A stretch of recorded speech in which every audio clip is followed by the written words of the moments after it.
Introduce our session. Welcome everyone to Food Systems Friday, organized by the Sustainable Food Systems faculty at Prescott College.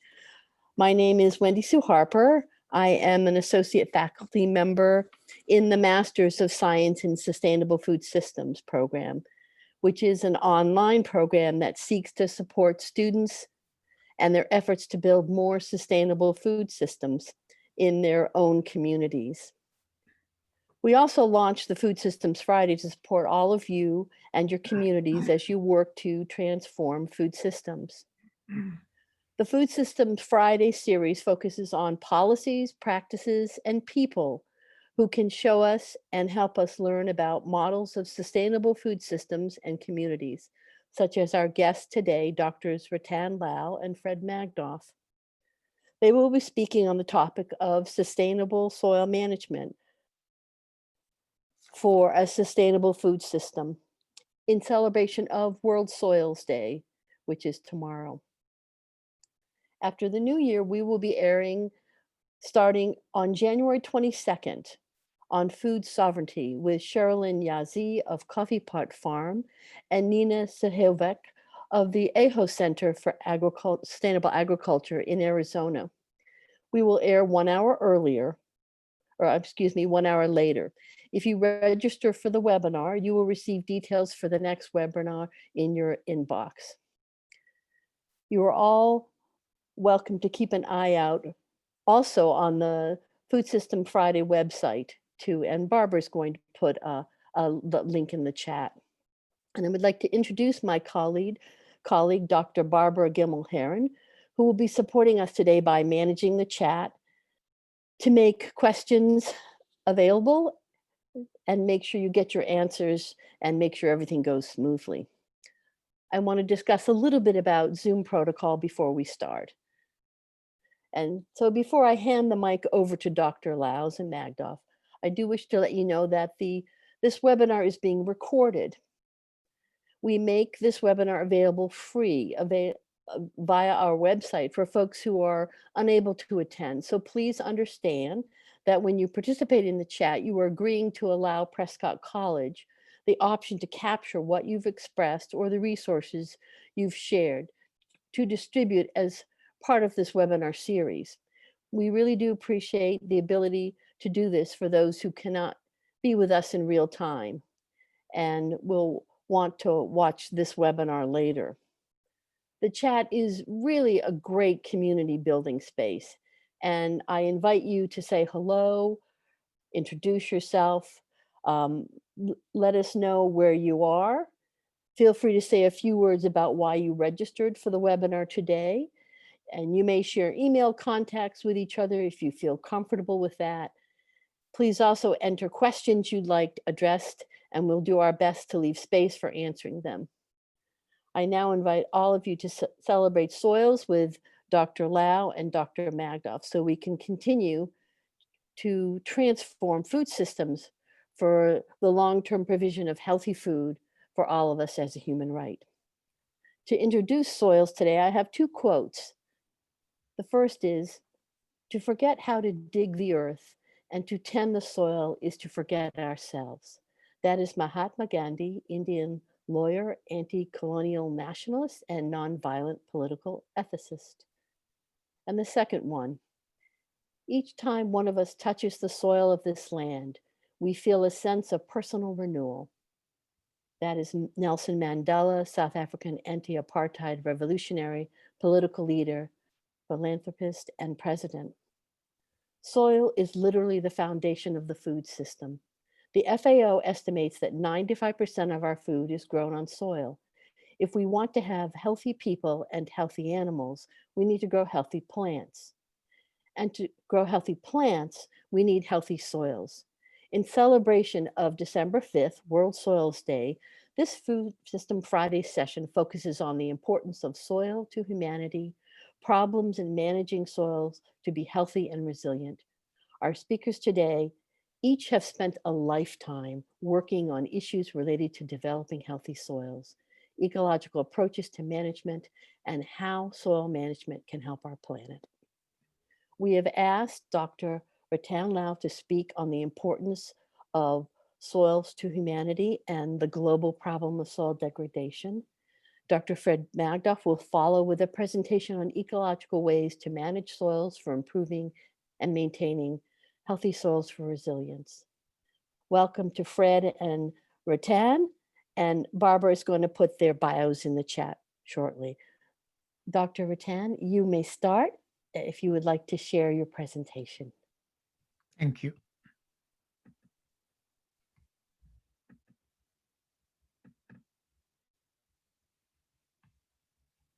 Can you see the slides? Not yet. Okay. There they go. Okay. Perfect. And I'll put on the view graph. And that's perfect. Thank you. Good. I got to go to the view graph now. Very good. Thank you. You should be seeing the first slide. First of all, I thank you for inviting me, Wendy. Greatly appreciate the opportunity. I also want to wish everybody very happy World Soil Day. And I will really define why it is celebrated on 5th of December. That generally is not very well known. The 2002 World Congress of Soil Science, organized by International Union of Soil Science, was held in Bangkok, Thailand. And the Congress was inaugurated by the late His Majesty King Bhumi Bol Atulya Tej of Thailand. The word Bhumi comes from a Sanskrit word. Now, Thai is a Pali language. Pali derived from Sanskrit that was taken there by Buddhists in 6th century BC. So the language is still the same. The word Bhumi means soil. The word Bol is pronounced Paul in Sanskrit. The protector of soil, and Atulya Tej is unique power. The unique power of the soil protector. A very appropriate title for the King of Thailand. And the IUSS decided to inaugurate 5th of December as the World Soil Day in honor of the King. FAO, Food and Agriculture Organization, in December 2013, took this suggestion to United Nations for its endorsement, and of course with the approval of the King, and United Nations in its 68th UN General Assembly approved 5th of December as the World Soil Day. So IUSS, FAO, United Nations, we greatly appreciate this very important event because it increases the awareness of the world soil heritage, which is a very finite resource. Coming back to the title I was given, the word Adam, many of you familiar with already, meaning man, is derived from the Hebrew word Adamah, meaning earth or soil. And from that point of view, the word Homo sapien, Homo, man, is derived from the Latin word humus, that Dr. Magdoff will be talking more at depth later, the decomposed organic matter in soil. Many scriptures, in fact, the Sanskrit scripture Purana, Upanishad Purana, say Kshati Jal Pavak Gagan Samira. Kshati is soil, bhumi, and 5 elements that are listed in that verse. Human body is made of those 5 elements. So that is where this human connection goes back to the ancient civilizations throughout the different parts of the world. The soil is a living thing. And that was very appropriately said by Charles Kellogg, said soil is life and life is soil. They have evolved together. In fact, soil is a living entity. It's a habitat for 25% of all terrestrial biodiversity. However, land misuse and soil mismanagement is a serious threat to soil health and biodiversity. Therefore, the objective of management is to enhance and strengthen soil's capacity to support life and therefore the ecosystem services. And it is in this context that soil organic matter is the essence of soil health, is the major determinant of soil health, and its capacity to support life. Already Wendy mentioned that very nicely so, that the health of soil, plants, animal, human, environment, and the planet is one and indivisible. They, in fact, go together. If health of soil goes down, as many past civilizations which are now extinct realized, which was too late, that everything else goes with the soil if it is degraded. Therefore, in addition to socioeconomic factors, food security research must also address environmental and soil management issues, the most basic resource. Soil health is really the engine of economic development. On soil health depend many ecosystem services. In fact, on it depend all the sustainable development goals and water resources, quality, quantity, climate change mitigation, adaptation, food quality and quantity, especially the nutritional quality, and the biodiversity, both above ground and below ground, all depend on soil health. However, because of the anthropogenic activity, because of the inappropriate land use, because of sometime desperateness leading to misuse of the soil, extractive farming practices, not returning what is removed, we have almost one third of the land resources degraded by different processes, such as soil erosion, affecting as much as 1.1 billion hectare by water erosion, 36 billion tons of sediments going into the ocean every year uh, because of the soil erosion. 36, the last line which I just mentioned. Before human intervention, pre-human era, the geologic rate of transport of sediment was 14 gigaton. So you can imagine 36 gigaton going into the ocean. Much of that might have been redistributed and left behind the land. So erosion transport quite a lot of soil. Because of this vast degradation, we hear quite a lot of things about endangered birds, endangered animals, endangered butterfly, endangered panda, many things. We never hear endangered soil. We never hear peak soil. Of course, soils are finite resources. They are fragile. They degrade very rapidly. We have large human population, 8 billion already, going to be 10 billion very soon, 30 years from now. So there is in fact a peak soil, like peak oil, peak mineral, peak coal, many other peak energy resources. Uh, there is a peak soil also. And there is extinct soil also. There's the endangered soil also. Soils which have been degraded so much that they have lost their character, their attributes. So they are extinct or endangered. 0.25 hectare per person is needed to get all the basic virtuals for well human being. Many lands, many countries with high population density, many of those in South Asia, per capita arable land area is already 0.05 hectare. And this has necessitated the problem of land grab, which I won't go into the detail, but it's a serious issue. It has also created soil refugees, people who have to desperateness leave their home because the land does not support them anymore. So there is a concept called peak soil. There's a concern endangered soil, extinct soil.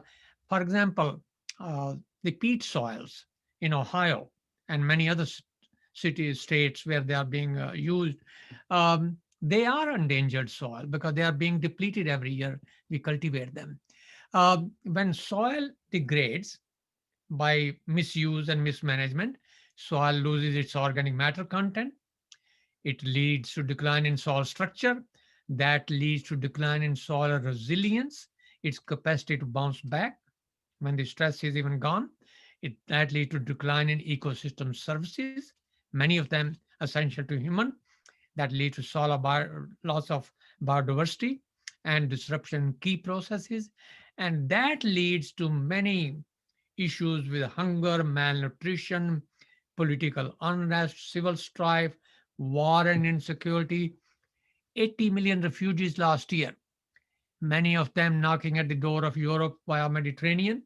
Some of them never made it, but they were desperate. So it doesn't matter. Um, and they try to do it. And this vicious cycle, started by soil degradation, somehow we need to break it. We need an entry point to break this vicious cycle. And the entry point is soil health, how to restore soil health through management of organic matter content by something called regenerative agriculture. It's an agriculture that, while producing, also restores soil health, soil functionality, soil quality, its capacity to produce ecosystem services. What is regenerative agriculture? You might call it philosophically inspired by eco innovation, powered by non carbon energy, driven by a circular economy and green infrastructure, supported by the recarbonization of the terrestrial biosphere, soil, and biota as the bedrock of sustainable development. It is not possible to have sustainable development without agriculture being a solution to the problem and without soil health being the basic foundation. Why regenerative agriculture? Because it reconciles the need to produce adequate and nutritious food with the absolute necessity of restoring the environment and making farming a solution to environmental issues through eco-intensification and producing more from less. I have heard many people blaming agriculture. Yes, you can blame agriculture. Why not? But make sure you make a pledge that you will not eat food anymore. If you do not want to make that pledge, we have a responsibility to improve agriculture, not blame it. Think about it. What is eco intensification? The idea is to produce more from less land, less water, less fertilizer, less pesticide, less energy, less carbon emission, so that we can save land for nature. We have 1.5 billion hectare under cropland. We have 3.5 to 4 billion hectare under grazing and pasture land. Do we need so much land if we manage it properly? Contrary to what many organizations say that we need additional land, absolutely not. We need to manage better what we have so that we can save land back for nature. Carbon management through conservation agriculture, through cover cropping, legume-based systems that grow nitrogen, improves our biological diversity, and increase carbon in soil. The fertilizer formula is CNPK, not NPK. If C comes before NPK, the need for NPK will become less. I'm very pleased to know that the Growing Climate Solution Act of 2020, proposed by 4 of our senators, um, really acknowledge this power. This language is borrowed from that act. The agriculture and forestry sectors hold the potential to serve as a critical climate solution. At a scale, agriculture and land use practices can sequester carbon at as low as $10 per metric ton of CO2, making it the most cost-effective carbon sequestration method available. This is the language. I am really enthused and impressed, and I hope this will pass. That language related to farming carbon. And what is farming carbon?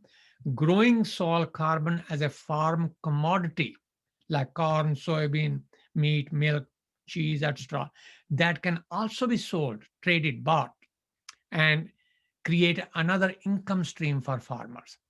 Now, that is one way to get income from growing carbon. The other is payment for ecosystem services.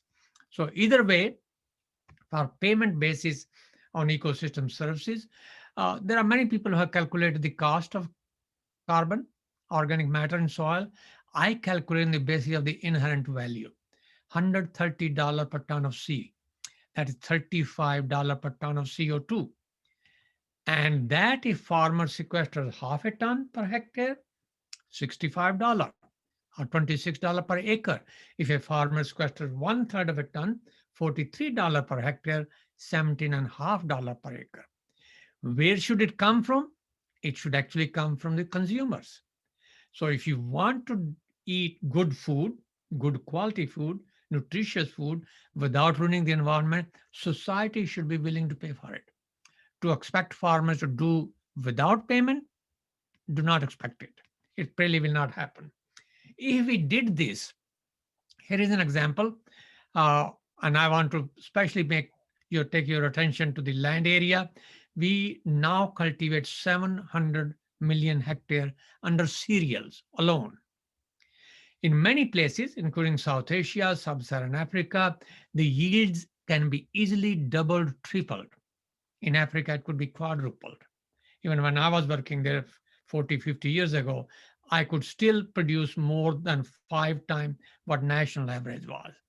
So rather than increasing land area under cereal grain production, we should think about decreasing the land area by improving the crop yield on the existing land. Rather than using 200 million tons of fertilizer with efficiency of use for nitrogen, hardly 25-30% in developing countries, we should improve the efficiency of use and decrease the rate. Rather than using 3,150 kilometer cubed of water for flood-based irrigation, use micro irrigation, drip irrigation. Conserve water in the soil so you can decrease the water resources, but yet increase the area under irrigation. So better management of resources is really the approach. Use the best, save the rest. Save for who? Nature. Human are part of nature. And if nature benefits, human definitely benefits along with it. That brings me to the question that resolution on the floor. I have been talking about rights of soil.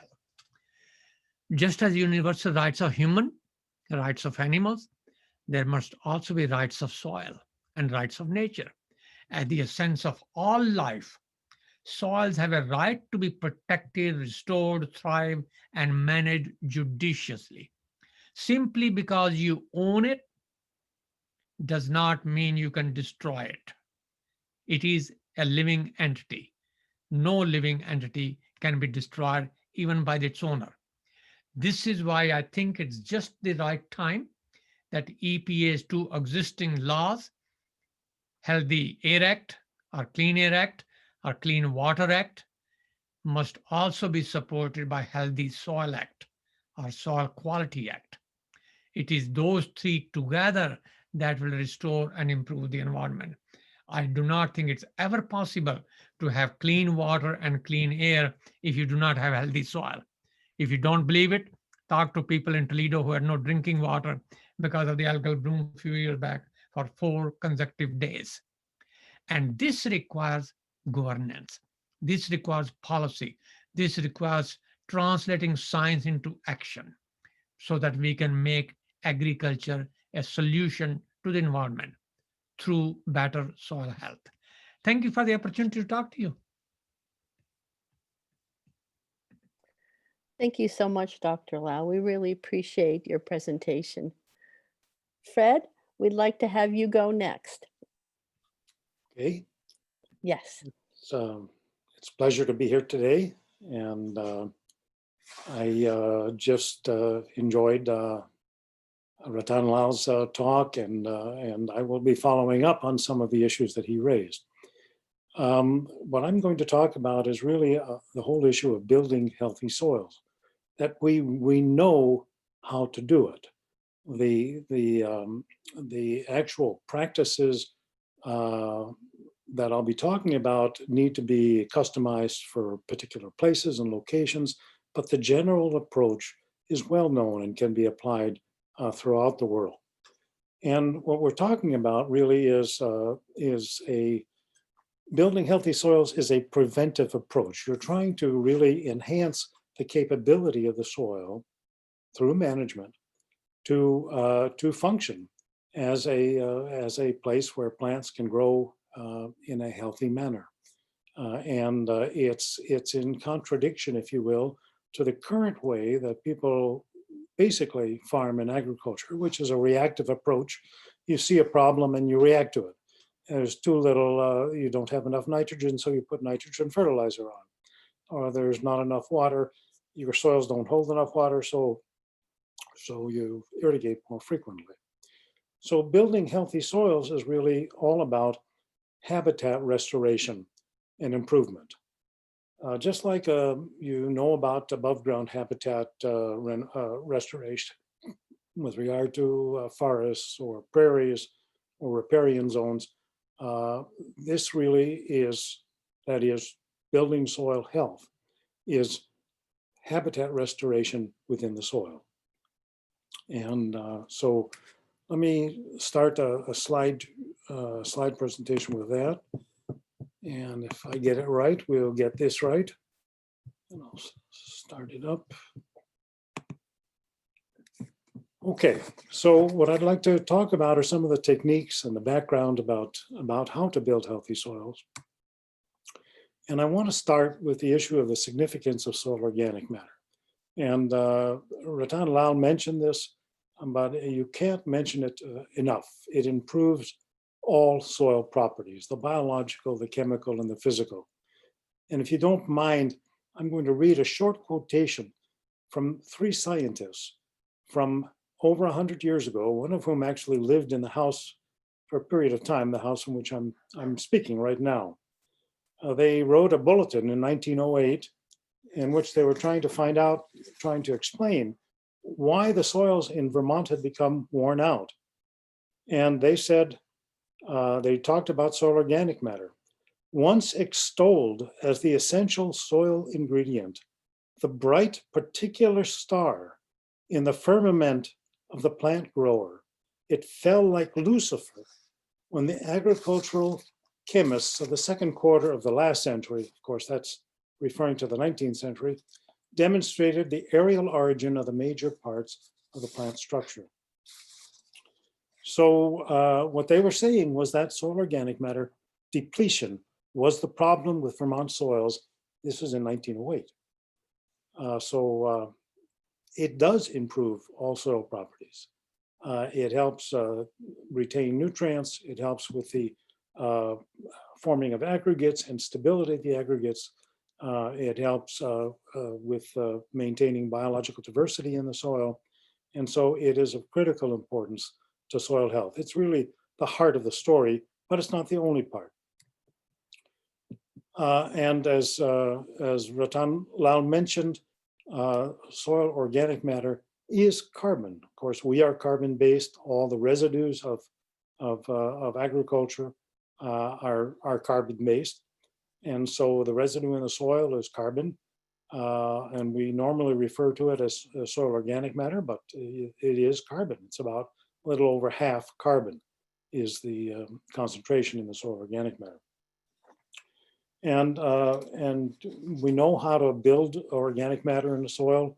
One of the ways is just by adding it, by adding compost, by adding manures, by growing perennial crops like a hay crop with roots, with extensive root systems, which are constantly shedding during the growing season and building new root systems, adding a lot of organic matter to the soil, also because of not disturbing the soil. So there are many ways that we can add organic matter to a soil. And I'm not going to get into most of those now, but I'd like to talk about some other techniques. But first, let me just talk a little bit about soil organic matter. These 3 scientists in 1908 said there's 3 different types of organic matter. The living, as Rattan Lal said, the soils are alive. There are literally thousands and thousands of different species of organisms in the soil, millions in a handful of soil, and millions of organisms. And that soil life is critically important to growing healthy plants. There's the dead, which is just organic matter, which is decomposing, the last year's residues, etc. And then they said there's the very dead. And what they're referring to is the humus that Rattan Lal mentioned, which is really well decomposed organic matter that's not available for organisms to decompose. And each of these plays a very important role in soils, and they're all part of the story. Let me just show you what some of the small organisms in the soil. Here's some paramecium eating bacteria you can see, let's see if I can get it over here. Yeah. Amoeba surrounding bacteria, engulfing them. In the lower left of the screen, there's a nematode that's feeding on a fungal hyphae. And you also have in soils fungi, which is now the lower right, that can trap nematodes and then use that nematodes for food. So that there's amazing interactions that are occurring in soils among organisms. And I'm just talking about the microorganisms here, but there are also larger organisms like mites and beetles and all sorts of things. Of course, earthworms living in soils. So soils are definitely alive. And the biological diversity in soils is one of the things that creates healthy soils. And to feed these organisms, we have to be adding organic matter as green manures, as crop residues, etc. That's really what keeps the system going. So I mentioned that we're trying to restore habitat, to build a healthy habitat for growing healthy plants. And basically what we're trying to do is to create optimal conditions for physical properties, for water infiltration and storage in the soil, and root exploration.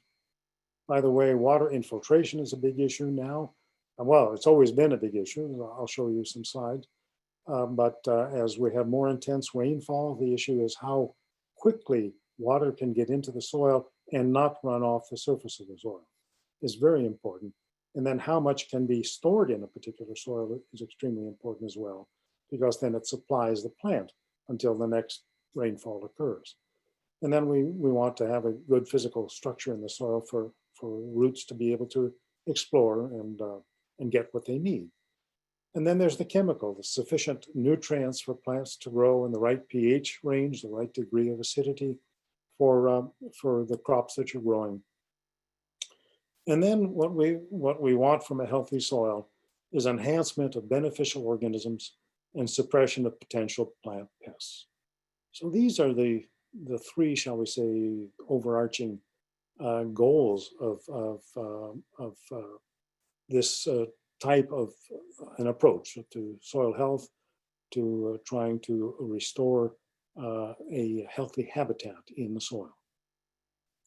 Just with regard to the soil health, I just wanted to mention that it's become, people now are all, you hear a lot of discussion about the human microbiome, about the organisms living within us and how important they are for us, and living on us, of course, the skin as well, not just in our gut and just, all surfaces basically. Well, plants have a microbiome also. They have organisms that are living near and in and on the roots. They have organisms, of course, living on their leaves and stems as well. And the plant microbiome in the soil is terribly important because there are many organisms that are beneficial to plants in many different ways. One of the ways I'm just showing you here is an example, which is called the induced systemic resistance. But basically what it is organisms in the soil stimulate the plant to produce defense chemicals, and that will help them against fungi and bacterial infections, so that this is stimulated. The production of that is stimulated by the organisms in the soil. So you want to have a tremendous variety of organisms in the soil. When organic matter becomes depleted, what happens is you have less biodiversity in the soil. You have many more problems with plant pests. You have problems with the physical properties of the soil, the chemical, etc. So, but the plant biome microbiome is terribly important. Okay, I wanted to talk about, in addition to adding organic matter, which you do in a number of different ways, I wanted to talk about a few techniques that are used, that are commonly used. And normally what we would see in the United States after the growing season is something like this: a bare soil. This is after corn. If you look carefully at that, you can see that there's probably been actually a little bit of runoff there. There's not a lot of porosity on the surface there. And that's not a good state to leave the soil in. We'd like to have the soil covered with crop residues or with living green crops throughout the year, or as much as possible.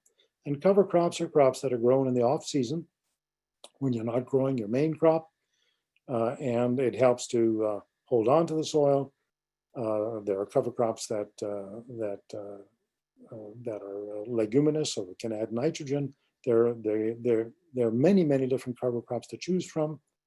Just to give a few examples, the upper left, I know it's a little blurry here, but those are tomatoes growing in mowed down a grass and a legume, hairy vetch and winter rye. And then in between the rows of the tomatoes, that was mowed down later and acts as a mulch.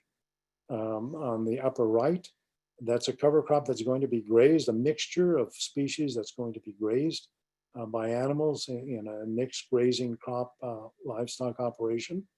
The lower right is just a cornfield that's not bare like the one I showed you before, but has a grass, probably ryegrass, a perennial, excuse me, annual rye growing there.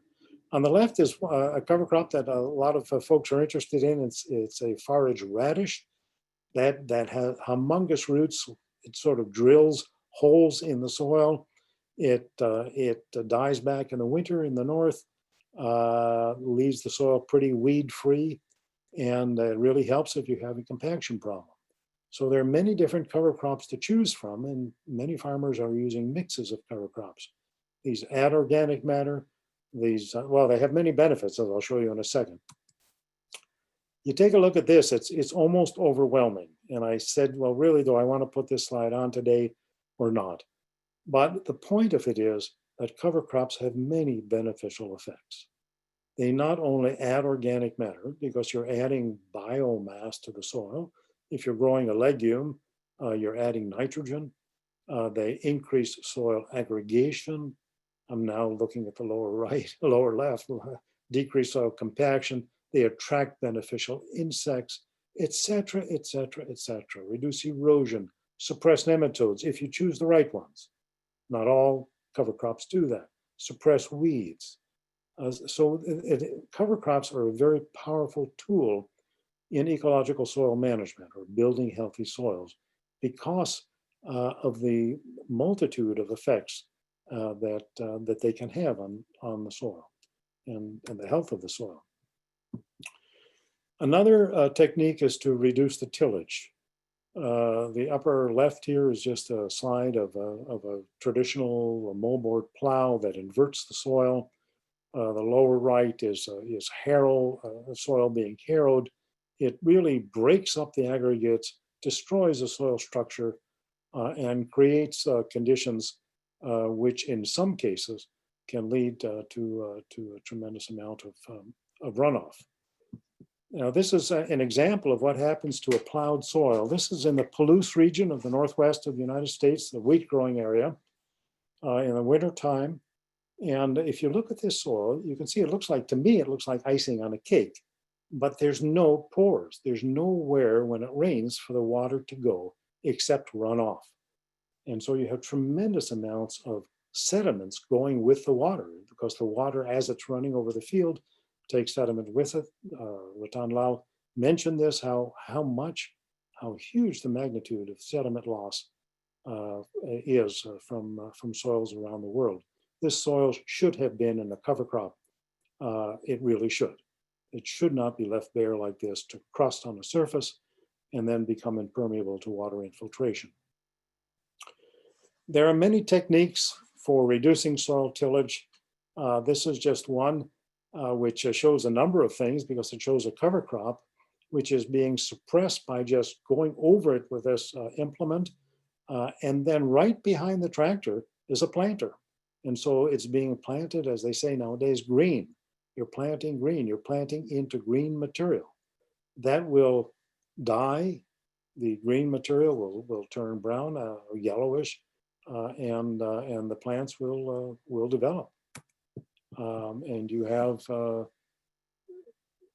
just as an example with soybeans here, the upper left as a close-up, and the lower right is a larger picture of a field of plants growing through basically the mulch from last year's crop. in this no-till, or it could have been the mulch of a cover crop. So this is relatively common. There are other techniques that are available for reducing tillage, and what this does is it maintains soil structure. It maintains the soil's ability to absorb water and to transmit it deeper into the soil, and it reduces erosion, and it does all the other things that I mentioned that cover crops do. And so that the combination of cover crops and no-till is really quite a powerful one. I'm going to end with this photograph. This is from an experiment at the Rodale Research Center in Pennsylvania. And if you were a root, would you rather be growing in the soil that's on the left of the screen or the soil on the right of the screen? Okay. I'm not going to do a vote now because it would take too long to do, but I don't think any self-respecting root would choose to grow on the left.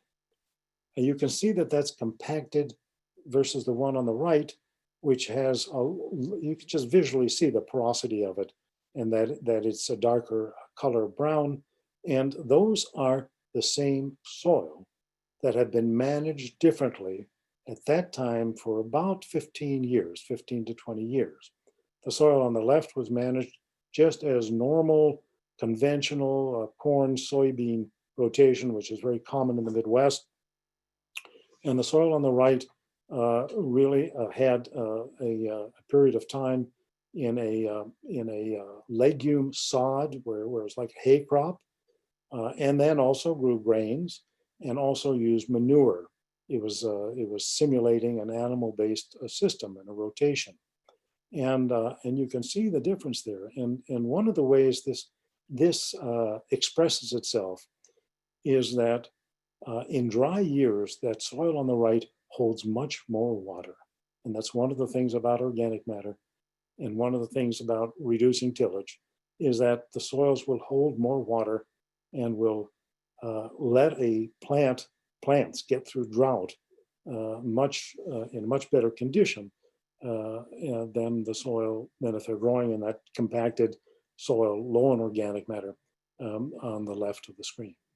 And so essentially that is the story that we have. We know how to build soil health. We know the basic practices, and there are some others which I'm not mentioning just because of time, but those are some of the prominent ones. We have to concentrate on keeping the soil covered, keeping green material on it, getting organic matter into the soil, trying to disturb it as little as possible, and growing good rotations. And then if we do that, farmers do that, they can grow very healthy crops, high yields, and not have the soil losses and soil degradation that is happening around the world, in the United States included. And I think I'll stop there. Thank you so much, Dr. Magdoff. And thank you both, Dr. Magdoff and Dr. Lal, for your wonderful presentations.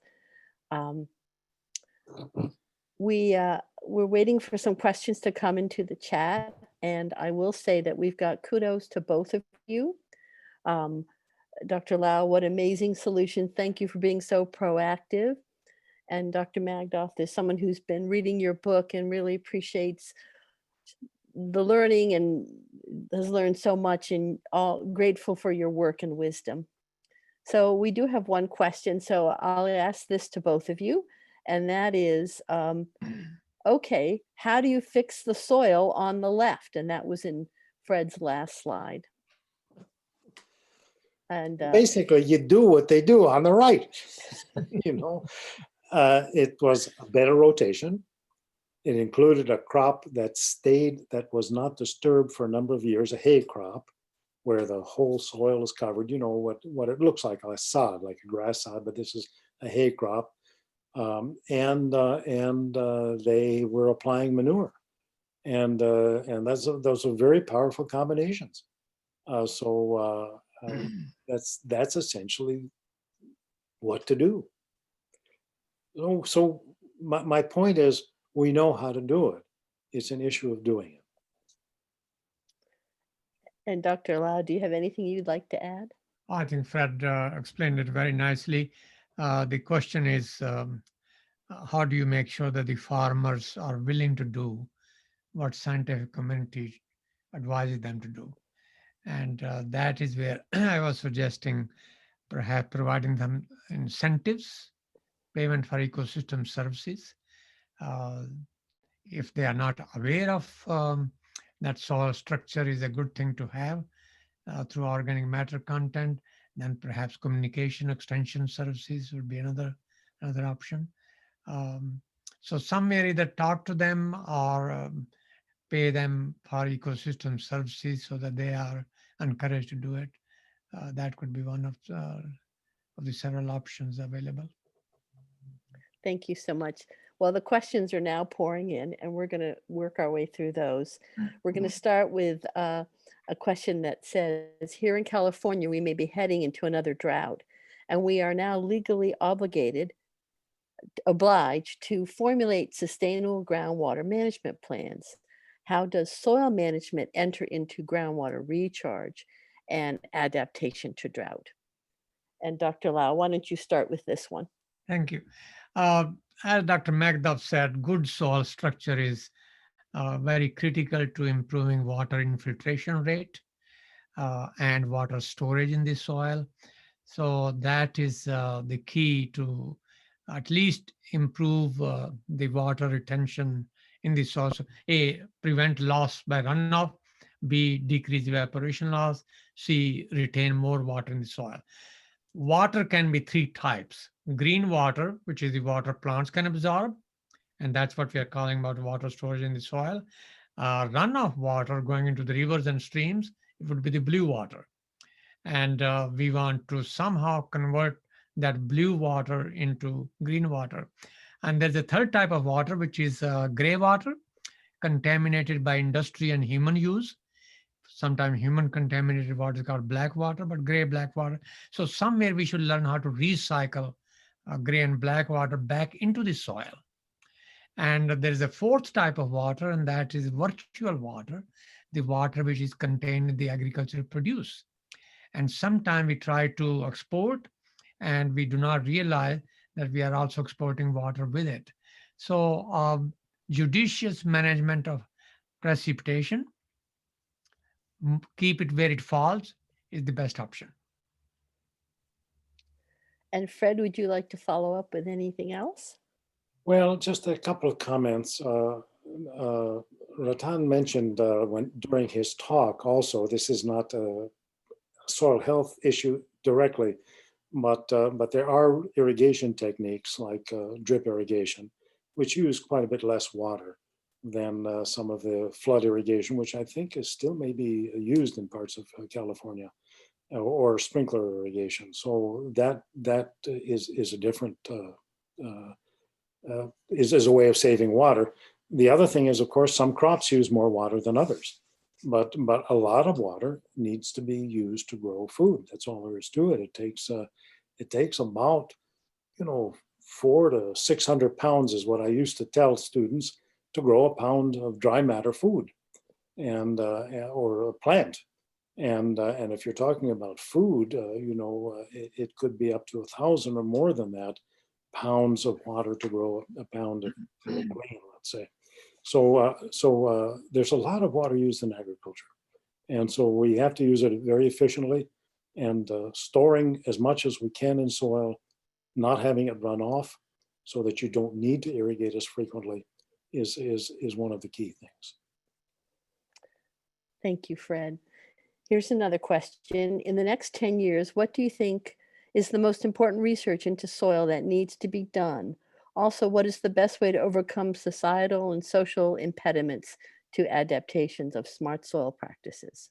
Fred, why don't you start with this one? Oh, I don't know. We know a lot already. I'm not saying that there's no more research that's needed. Of course, we need to know more, and we should be learning more about soils, and we are all the time. But as far as managing soils well, We don't need a lot of research, new research, to tell us the basics of how to do it. Maybe the finessing of it, the adapting it to the local environment. Sure, there may be there are reasons to do that. There's certainly a lot to learn about the soil microbiome. I mean, if I, that's got to be an area of fantastic interest, and of course the soil plant interaction.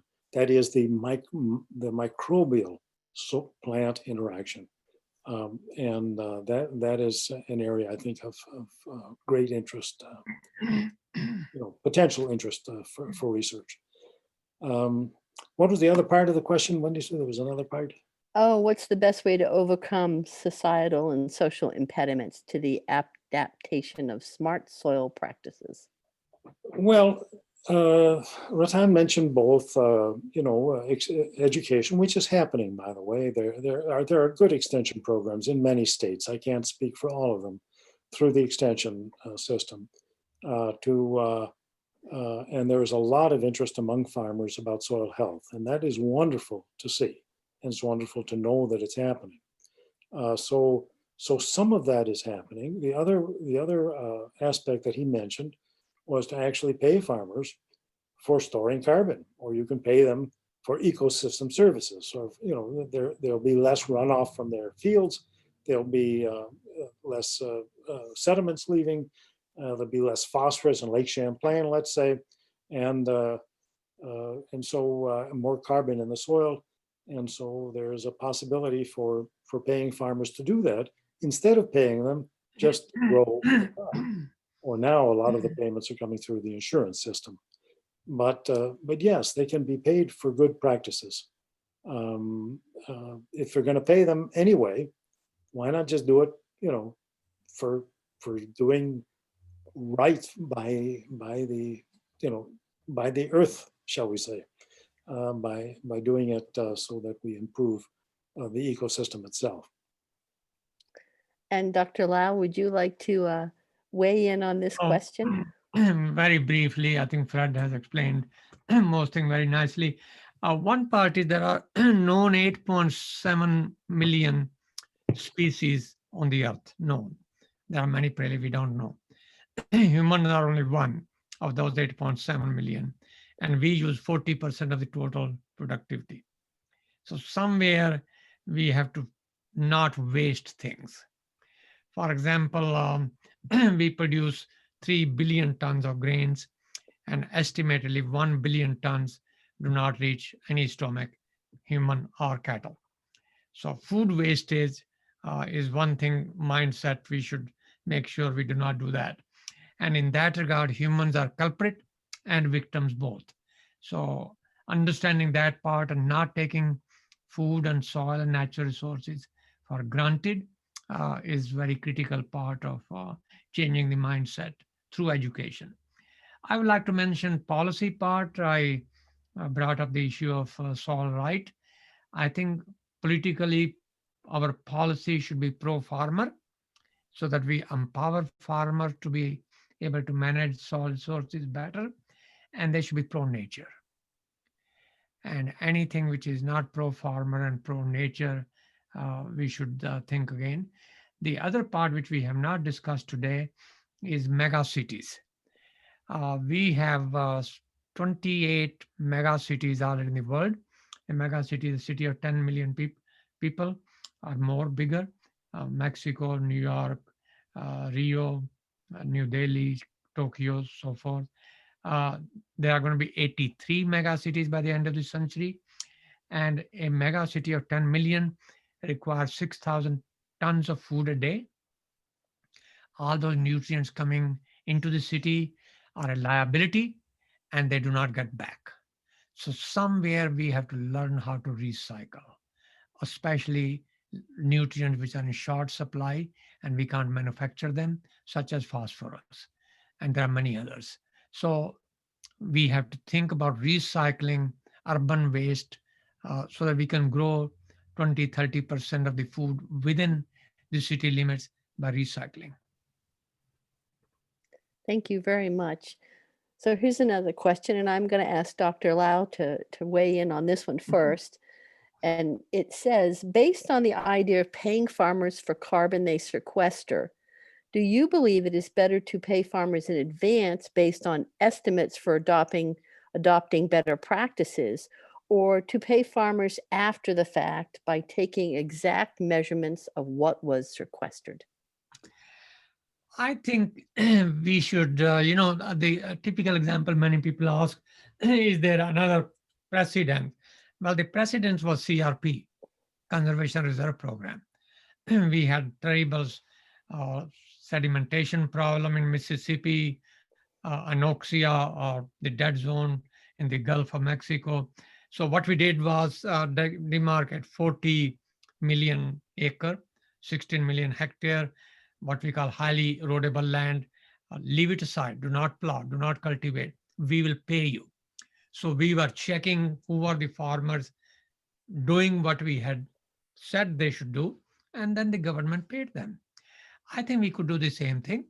If farmers would do what Fred was saying, grow a cover crop, reduce tillage, use complex rotation, once we find out that they are doing that, then we compensate them.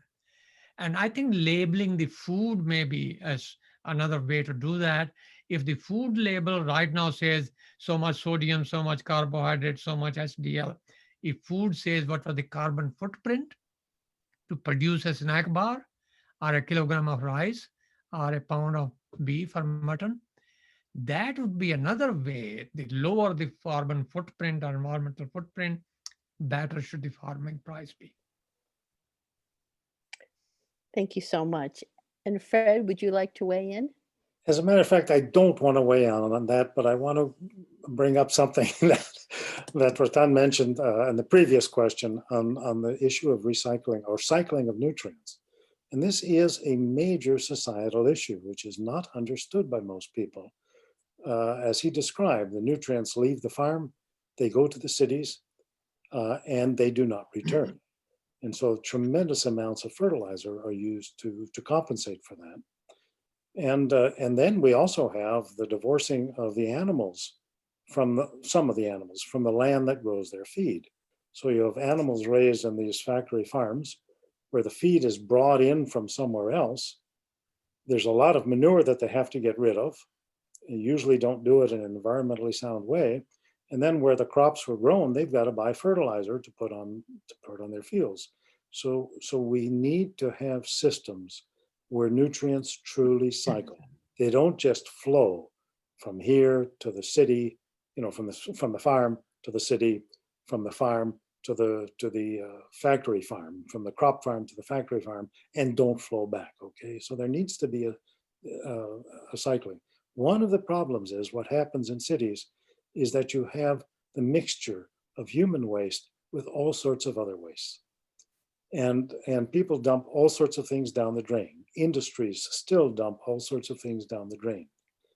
And so you have contamination of the human waste with chemicals that can be harmful in a soil environment, or could be harmful to humans if they eat the plants that were raised with that sewage, based from sewage. So that is a major task to try to separate out the human waste from the rest of the waste stream in an urban setting, and to try to handle those separately. And so that is something yet to be done. Thank you so much, Dr. Magdoff. I've got one more question I'd like to have Dr. Lau start with, because I know he has to leave in just a few minutes. And that is, how do the techniques for soil regeneration differ in different climates? For example, humid versus arid. Thank you. That's a very nice question. And I probably will get started, and Dr. Magdoff can add to it. Yes, the techniques such as cover cropping, it works very nicely in a humid climate, but in a semi-arid climate where water is a very serious issue, cover cropping we know will compete with water far. So it's not always the same. We have 300,000 types of known soil, what we call soil series, and then many climate, many physiography, many culture and traditions, many farming system. So to assume that only one or two techniques can work everywhere would be rather naive. I think basic principle is what is important. And then we can fine tune on the basis of those basic principle.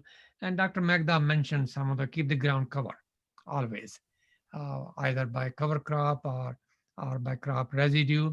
That is one part. There's the law of return. And the law of return says whatever you remove from the soil, nutrient, for example, you must replace back without returning. And that to that, I think soil is like a bank account. You can never take out of a bank account than what you put into it without causing the bank manager to fine you. Soil is the same way. If you keep taking out of soil more than what you put into it, soil will rebel. That is, soil degrades. And when soil degrades, it takes the humanity with it. So that's the second part, to make sure that you replace. And third thing is that is soil biodiversity. Soil is a living thing. Don't dump into it the things that will poison any living organisms. Scalping the soil for purposes like brick making, very common throughout the developing world. So those basic principles we can obey, we must follow. But what techniques are there, that have to be fine tuned in view of the local site specific conditions. Thank you so much. I appreciate. I got to go. Thank you, Dr. Lal. Thank Bye. you very much for being with us. Bye. So, Dr. Magdoff, would you Maybe like to really. also? Thank you. Well, I think it's. got the link. I think I mentioned that that all of the Weigh techniques in. need to be fine tuned or need to be adapted to different environments, soil environments, climate environments. There are cover crops that are grown in semi-arid regions. If it's really arid, that's really a problem, because you need water to grow plants. That's all there is to it. So sometimes you could have, there are also some cover crops that don't put on a lot of biomass, so they don't use a lot of water. So there are low growing species that might be of use. You might plant them while the other crops, if you're growing a crop where there's a wide row in between the crops, you might establish a cover crop during the growing season, and it's using some water for sure. But it won't use a lot if it's not really very tall. If it doesn't grow to be a very tall crop, then at least you've got something on the soil that's green and living. So, but there may be places where, yeah, where you can't do it. Thank you, Dr. Magdoff. I would like to have you address one more question that is something that's very concerning to me too, and so I'll read that. I am interested in ways to remove toxicity from soil. For instance, microplastics or non-biodegradable chemicals, such as when the hydraulic line broke on the trencher and the hydraulic fluid spewed all over the place where we want to plant. So microplastics are very concerning to me. I'm sure you've seen them in the news, and they're in soil and people and plants. And then we have a hydraulic fluid. Do you have thoughts on that, Dr. Magdoff? The microplastics, I have no thoughts whatsoever. I don't know how to, once they're in the soil, I don't know what's going to happen. I mean, I think they're going to be stable, I would guess. And I don't think there's anything that I can think of that's good to deal with it. Now, with contamination with certain types of fluids like diesel or things like that, I'm not sure about the hydraulic fluids. Manure sometimes helps a lot. I mean, organic materials, fresh organic materials that stimulate a lot of biological activity, if it is biodegradable. And there are a lot of hydrocarbons, or that are that, and so that is one of the ways that fuel spills are dealt with, is to, if it's a small spill, is to basically stimulate biological activity by adding fresh organic material. So that can be done. Specifically with the hydraulic fluid, I'm not sure. The microplastics, I don't know. I can't think of anything that's going to remove them from the soil. Thank you so much.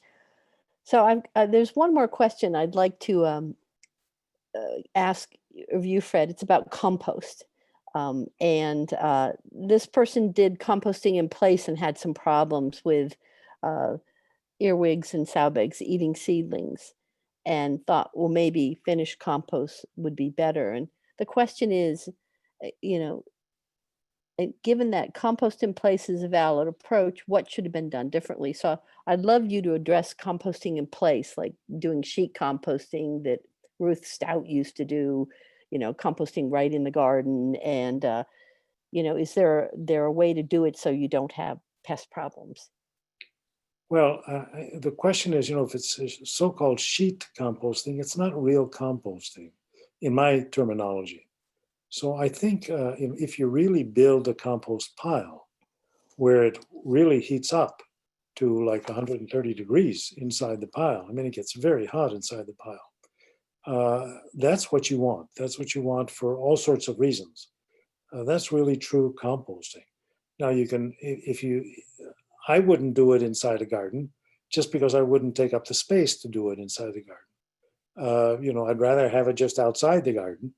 But there's no reason why it can't be nearby. There shouldn't be any problems whatsoever with organisms, but it should be turned probably a few times to be able to, to mix it all together.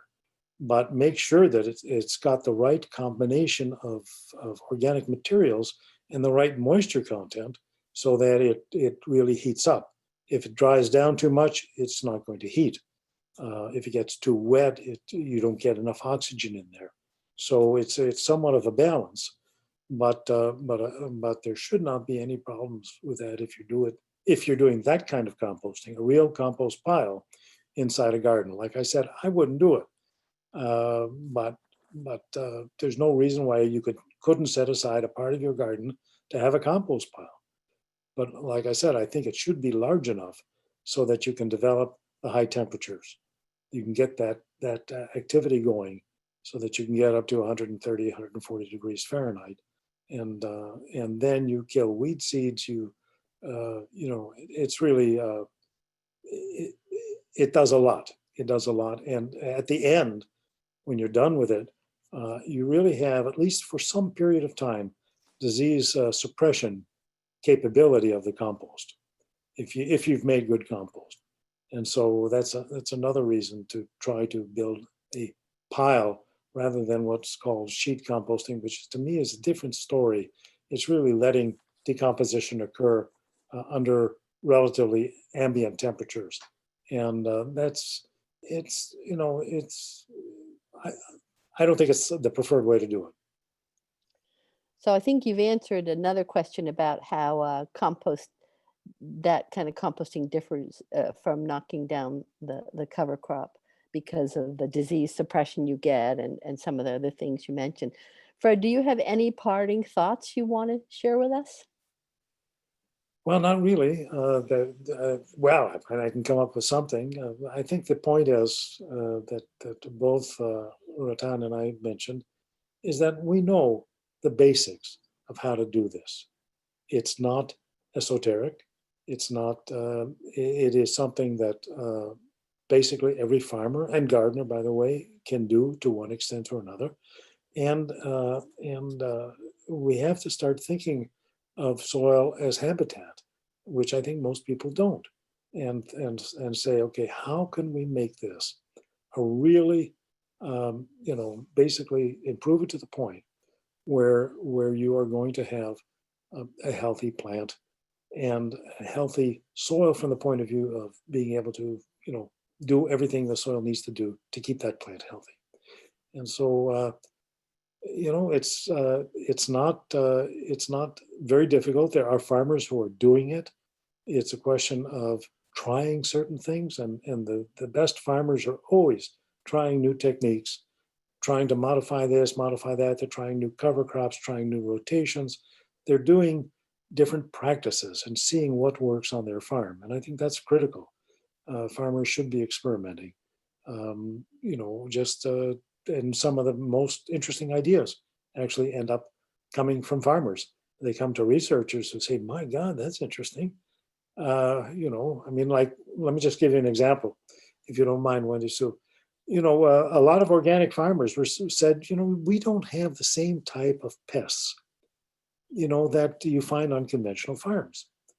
And we do have some, insect pests, and of course we have some weed pests, but we don't have the same concentration, the same numbers of them. And scientists, I think for years poo-pooed it until they started studying it, and they found out that it was really true. That basically it's not that you get rid of pests, but you don't have as severe a problem, and you don't have as many problems as you have when you're using pesticides and when you're using conventional practices. And so that's an example of where farmers noticed something first. They came to researchers, and then researchers do the research and found out, yeah, my God, it's true. And so a lot of the really interesting ideas on cover crops, on lots of different things have come from farmers. So they're real partners in the research and developing new practices. Thanks so much, Dr. Magdoff. And there have been lots of thank yous in the chat box to you, and thank you for your wisdom and knowledge. And Bree Whitehead of NRCS shared a nice link to the CRP program for people who are interested. And Molly Beverly put a note that Paul Stamets, who does a lot of work with fungi, has some solutions for hydraulic fuel and maybe microplastics. So I'll make a note of that there. So we're going to close our session now. I want to thank both Rattan and Fred for teaching us about soil in celebration of World Soils Day, which is officially tomorrow. And thank you to everyone who joined us today to listen live. And I want to thank everyone who will access these recordings and listen later when they're available. And we hope this session helps you consider soil in a new way as we work to build a more sustainable food system, which is what we care about in the Sustainable Food Systems program at Prescott College.